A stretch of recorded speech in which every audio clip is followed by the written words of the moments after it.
Hey, what's up again everybody? Let's put this Goku figure together. So the construction is fairly like other figures. Instead of you have 3 colors because Super Saiyan has brown eyebrows and green eyes. These 2 can be one piece and you just have the white piece for the eyes. Quite a bit of stickers. Love to see those. These are extras which are great. Just 2 for the tongues. Most of these are for the shoes.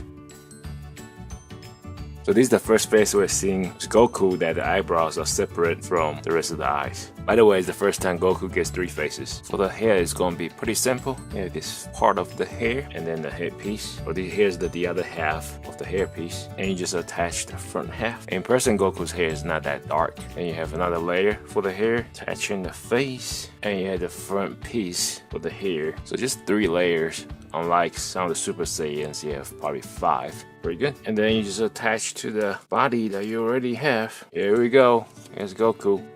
Nah, I wouldn't do that to you. So, but it's the same body though. Let's give you a quick preview. So let's do this again with brighter colors. Join, you have 2 pieces with another join in between. It doesn't really make a whole lot of difference. You don't see this in the newer kids anymore. So just plug in here. And then you have the chest piece. For the arm assemblies, you have these joints in here. You attach that through the sleeve and then attach to the chest / shirt piece. So this shirt piece covers the front and the back. This design, of course, was from the original Super Saiyan. So that was the very first kid, and I still try to figure out the best way to design the figures. The newer ones don't seem to be this complicated anymore. Seem to be fairly standard with the single chest piece. But of course, some of that is depending on the type of clothing that the character is wearing. So for the waist joints, you have 2 blue pieces. So you have a movable 2 bolt joint attaching to the front waist and then back of the waist. And then you can just attach that to the chest piece. Of course, the neck assembly too. Then you have the front part of the shirt. So I messed up the piece in here a little bit, so let's turn it the other way. But anyway, here's the chest piece. Here's the upper part of right arm, fairly straightforward. Shoulder joint. Here's a sleeve, slide it in and push it up a little bit. Upper part of the arm, elbow assembly with lower part of the arm, the other half. And then of course the bicep. The newer kids now just kind of snap in instead of sliding in from the top. Then you can join that with the upper part of the arm. The wristband, there's a little notch in here. And then you have the Kamehameha hands. Extra right hand for instant transmission. And for this Goku, you get another one like that. Also for the right hand. Assemble the upper body. Okay, for the boot, fairly straightforward. You have this ankle joint, which provide part of movement, and the other half of the boot. So my camera has stopped. I didn't realize I just kept going. I applied the stickers, and then bottom part of shoes. I was halfway through this one. It's basically the top part for the shoe and then the bottom part. And for assembly, you just slip it in like you are wearing a shoe. For the leg assembly, you have this back of the thigh piece.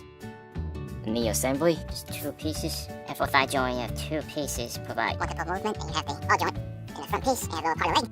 So the front and back ankle movement is really good and solid. Tension still somewhat loose, but not as loose as before. And I've forgotten the shoelace piece.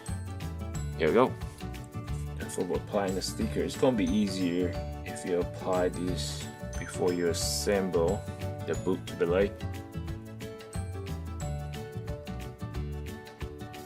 Hands on as steady as they used to be. Now the lower part of the body, just 2 pieces here again. Seems like all the kids are very similar in this regard. And so here's the front, then you have the back piece, and then the belt. Unlike Krillin, you don't get the belt piece hanging down. So assemble the figure. Alright, that's Goku. Alright, so you get the same special effects stand and then the action-based adapter. So it's the same kind, you just plug in to the back. It never feels like sitting right. And then the same old Kamehameha. Yeah, actually, nope. You get the new ones this time. So same as before, you get 3 pieces for the charging Kamehameha. So that's what the 2 stickers are for. The instruction is really not too good for this part.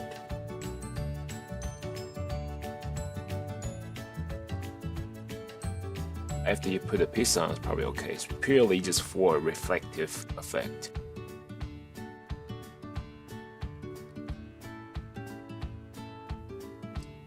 So here's the Kamehameha. Looks pretty neat, especially with that reflective piece in there. Here's the original one. It's actually a little bit smaller. Actually, I think it'd be neat if this is completely clear. Just make it a little bit like frost-like, so you don't just see a silver ball in there. You kind of get reflective light distributed a little bit better. At least we're not getting the same old part anymore. And it's kind of odd that Super Saiyan is smaller, especially like Super Saiyan 2 Gohan, Super Saiyan 3, Super Saiyan 4, all got the same one, that's smaller, so kind of doesn't make sense that way. And then in Kamehameha, you have quite a few pieces. You have 2 pieces, you have the 3rd piece here, and a lot of fake parts going around it. And Bandai did a pretty good job here. All the pieces are very similar, but it's only directional, so you have 6 pieces all the way around. And only one piece, a particular piece, can fit in a particular slot. The problem is that one particular piece just wants to keep falling out. So you take this piece, just plug in, it's directional. See a little slot in here? And this is the Kamehameha versus what we were getting before. Definitely gives you more of a 3D effect versus this. You just barely get enough room for the stand to go through. Let's take a better look. So I was debating whether to add the stickers or not, and then which one. I really wish that Bandai would include tile sticker for the back, but it didn't. I was just gonna go with Kame decal, given the time era, at least what I interpret the time era it is for Goku. So I've done this for Krillin, and it wasn't too bad. I think this is gonna be easier. There are more creases in a small area for Krillin's figure.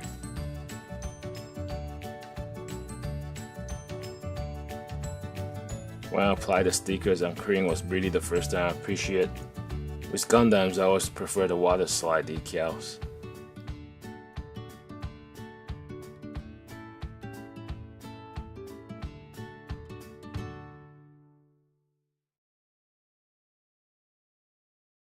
Okay, so a quick comparison with the original Super Saiyan.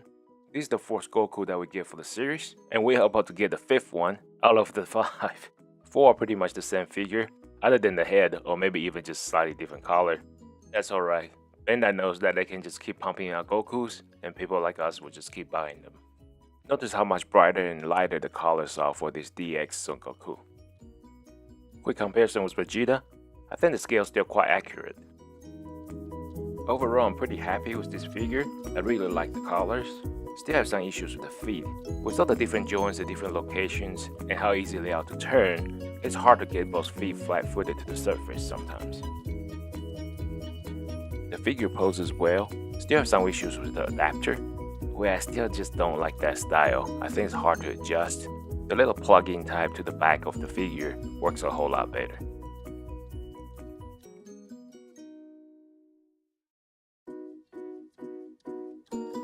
Before putting this together, I pretty much already know what I'm going to get for the figure. And I'm glad Bandai has decided to release this original version. Goku head and hairstyle. I think they've done a great job and get us 3 facial expressions.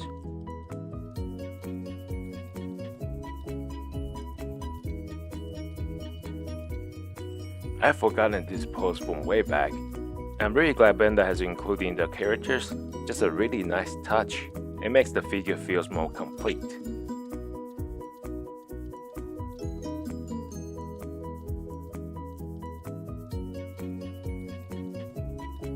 Again, I was really glad to see the new Kamehameha parts, and this one looks really good.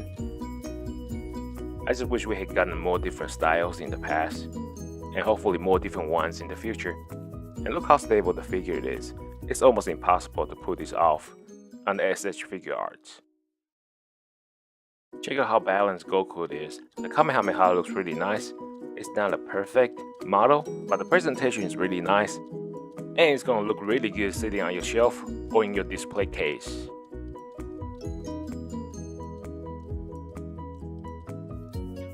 A classic Goku wave with that big old smiling face. Again, I think Bandai done a good job with this face, and I'm glad to see it's included with this kid. Alright, I hope you enjoyed this video. I'll have a couple more videos coming out soon, and one of them will be the Super Saiyan Blue unboxing. Alright, please like and subscribe, and I'll see you next time.